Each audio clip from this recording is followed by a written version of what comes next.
نحمد ونصلی علی رسولہ الکریم اما بعد فقد قال اللہ تعالی فی القرآن المجید فاعوذ باللہ من الشیطان الرجیم بسم اللہ الرحمن الرحیم یا ایہا الذین آمنوا قوا انفسکم واہلیکم نارا وقودها الناس والحجارہ صدق اللہ العظیم.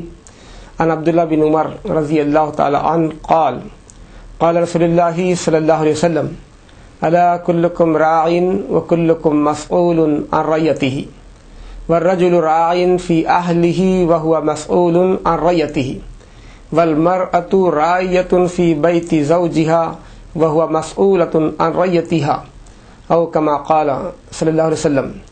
ناظرین اکرام، آج ایک اہم عنوان پر انشاءاللہ ہم گفتگو کریں گے، شوہر اور بیوی کے حقوق. آپ حضرات کے سامنے میں نے ابھی ایک بڑی بنیادی آیت جو ہمارے معاشرتی نظام کے بارے میں رہنمائی کرتی ہے وہ تلاوت کی، اور ایک بڑی بنیادی حدیث جو مرد اور عورت کی ذمہ داریوں کی طرف ہماری رہنمائی کرتی ہے وہ آپ حضرات کے سامنے رکھی. اللہ تعالیٰ اپنے کلام میں یہ بات ارشاد فرما رہا ہے کہ اے ایمان لانے والو، اپنے آپ کو اور اپنے اہل و عیال کو دوزخ کی آگ سے بچاؤ. مسلم کی جو حدیث آپ حضرات کے سامنے رکھی گئی، جس کے راوی حضرت عبداللہ بن عمر ہے، یہ روایت کرتے ہیں کہ اللہ کے رسول صلی اللہ علیہ وسلم نے ارشاد فرمایا تم میں سے ہر شخص ذمہ دار ہے اور ذمہ داریوں کے بارے میں کل تم کو جواب دینا پڑے گا. مرد ذمہ دار ہے اپنے اہل و عیال کے بارے میں، اس سے اس کی پوچھ ہوگی. عورت ذمہ دار ہے شوہر کے گھر کے بارے میں اور اولاد کے بارے میں، کل اس ذمہ داریوں کے بارے میں اس کو جواب دینا پڑے گا. خاندان معاشرے کی بنیاد و اکائی ہے. خاندان کی مضبوطی ہی پر معاشرے کی مضبوطی کا دارومدار ہے. معاشرہ اور تمدن اس وقت مضبوط ہو سکتا ہے جب خاندان مضبوط ہوگا. اگر خاندان انتشار کا شکار ہوگا تو معاشرہ بھی انتشار کا شکار ہوگا. اسی لیے اسلامی تعلیمات خاندان کی مضبوطی پہ زور دیتی ہے. وہ ساری چیزوں کی اسلام ہم کو نصیحت کرتا ہے جس سے خاندان مضبوط ہوتا ہے. مثال کے طور پہ مرد اور عورت کی ذمہ دارانہ تعلقات. دوسرے ہیں بے حیائی سے روکا گیا، بے پردگی سے روکا گیا. عورت اور مرد کے آزادانہ میل ملاپ سے پابندی لگائی گئی. موسیقی ہے، بہنا پن ہے جس سے خاندان منتشر ہوتا ہے. ان تمام چیزوں پر اسلام پابندی لگاتا ہے. وہ چیزیں جو خاندان کو مضبوط کرنے والی ہے اس کی ترغیب دی گئی. سب سے پہلی بات تو حضور کریم صلی اللہ علیہ وسلم نے اپنی تعلیمات میں بات ارشاد فرمائی کہ لڑکا بالغ ہو جائے، لڑکی بالغ ہو جائے تو شادی میں جلدی کرو، نکاح کو آسان کرو، رسومات کو ختم کرو اور نکاح کو اتنا آسان کر دو کہ زنا مشکل ہو جائے. اسی طرح سے یہاں وہ سارے ذمہ دارانہ تعلقات کی ترغیب دی گئی. مہر کو آسان رکھا گیا. خاندان کا کوئی معاملہ نہیں ہے بلکہ میاں لڑکے اور لڑکی کے انتخاب کے بارے میں تقوی کو بنیاد بنانے کی حضور کریم صلی اللہ علیہ وسلم نے تعلیم دی. اسی لیے خاندان کا مضبوط ہونا یہ معاشرے کے مضبوط ہونے کے لیے ضروری ہے. سب سے بنیادی بات کہ جب خاندان کی طرف ہم چلتے ہیں تو خاندان کے نظم کو، اس کے انصرام کے لیے ایک منتظم کی ضرورت ہے. اللہ تعالیٰ نے قرآن مجید میں مرد کو یہ مقام عطا کیا، الرجال قوامون علی النساء، کہ مرد گھر کا ذمہ دار ہے، نگراں ہے، پرووائیڈر ہے، سسٹینر ہے. اسی لیے مرد کو عورت کے مقابلے میں ایک درجہ زیادہ عطا کیا گیا تاکہ وہ گھر کے انتظامات کو دیکھے. ہم چلتے ہیں مرد کی ذمہ داریوں کے بارے میں. تو سب سے پہلے یہ بات سامنے آتی ہے کہ مہر کو ادا کریں.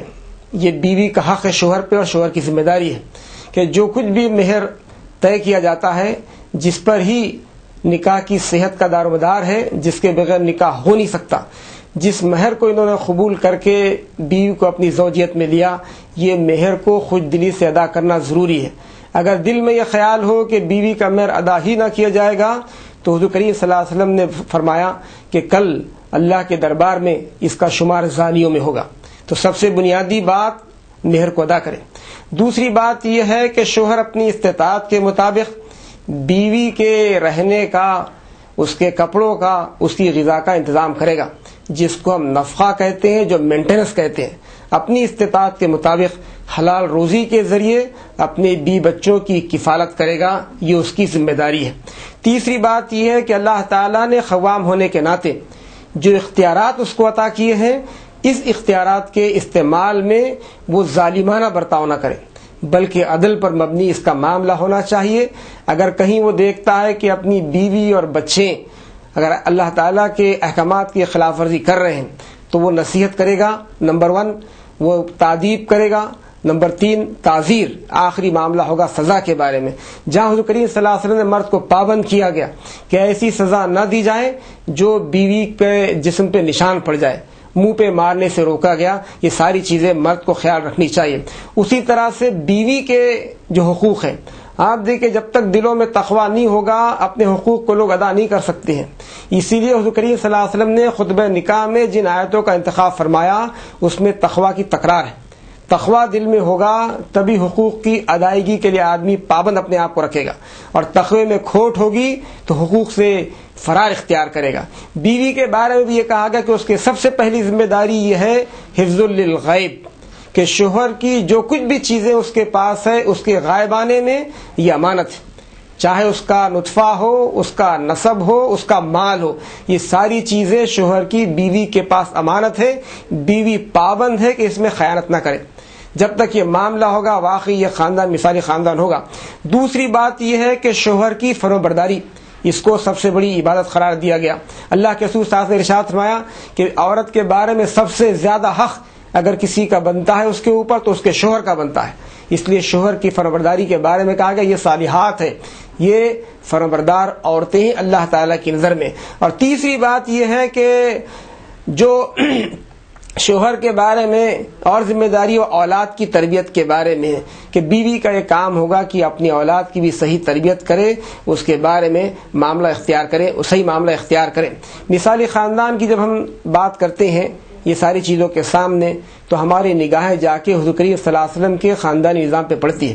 حضور کریم صلی اللہ علیہ وسلم نے اپنے ازواج کے ساتھ جیسے ماحول گھر میں بنا رکھا تھا، اس سے بات سامنے آتی ہے کہ حضور کریم صلی اللہ علیہ وسلم محض زاہد خشک کا معاملہ نہیں تھا، بلکہ اللہ کے رسول صلی اللہ علیہ وسلم دعوت اور جہاد اور عبادات کی مصروفیت کے باوجود اپنے اہل و عیال کے لیے وقت فارغ کرتے تھے، اپنے گھر والوں کے کاموں میں ہاتھ بٹاتے تھے۔ کبھی آپ نے کھانے میں نقص نہیں نکالا، آپ کو پسند آیا تو کھا لیا، آپ اگر پسند نہ کرتے تھے تو اس کو چھوڑ دیتے تھے۔ آپ نے ایک خوشگوار ماحول اپنے گھر میں رکھا، گو کہ آپ مصروف ترین شخصیت تھے اس زمانے کی۔ اللہ تعالیٰ نے آپ کے ذمہ ایک بڑا کام دیا تھا، ان ساری ذمہ داریوں کو ادا کرنے کے بعد بھی اللہ کے رسول صلی اللہ علیہ وسلم اپنی بیویوں کے لیے وقت فارغ کرتے تھے، گھر کے کاموں میں ہاتھ بٹاتے تھے۔ کتنی پیارا اسوہ ہمارے سامنے آتا ہے کہ اللہ کے رسول اپنے گھر میں اپنی جوتی کو گانٹ رہا ہے، اللہ کے رسول صلی اللہ علیہ وسلم آٹا گوندھ رہے ہیں، اللہ کے رسول صلی اللہ علیہ وسلم بکری کا دودھ دو رہے ہیں۔ یہ ایک ایسی تصویر ہمارے سامنے آتی ہے جس سے بات معلوم ہوتی ہے کہ ازواج سے محبت، اسی کی بنیاد پہ آدمی دنیا میں بھی کامیاب ہو سکتا ہے اور آخرت میں بھی کل اللہ تعالیٰ کے پاس سخت باس پرس سے بچے گا۔ یہی چیزیں ہیں جس کی وجہ سے اسلامی خاندان مضبوط ہے، اور آج باطل طاقتیں اسی کو چاہتی ہے کہ ان کا خاندان منہدم ہو جائے۔ یہ خاندانی نظام جو آج مضبوط ترین حالت میں موجود ہے، چاہے ہماری جو بھی کیفیت ہے، باطل طاقتیں اس کو برداشت نہیں کرنا چاہتی۔ کبھی پردے کی بنیاد پہ، کبھی عورتوں کی آزادی کی بنیاد پہ، اور کہیں اور دوسری بنیاد پہ اس طرح سے عورت کو باہر کھینچا جا رہا ہے، جبکہ اس کا میدان گھر ہے۔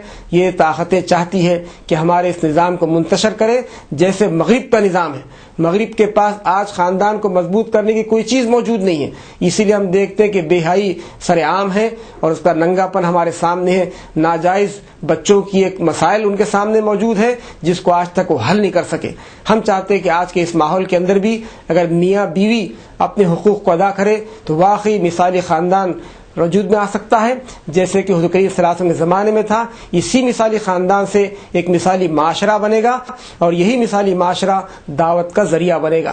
ہزاروں تقریریں ایک طرف اور کسی کونے میں اسلام کی چلتی پھرتی تصویر ایک طرف، انشاءاللہ ہم اس کے مطابق عمل کریں گے تو واقعی ایک بہت بڑی خدمت ہوگی اور یہ دعوت کا ایک ذریعہ بنے گا۔ اللہ تعالی ہم سب کو ان حقوق کی ادائیگی کی توفیق عطا فرمائے۔ وآخر دعوانا ان الحمدللہ رب العالمین۔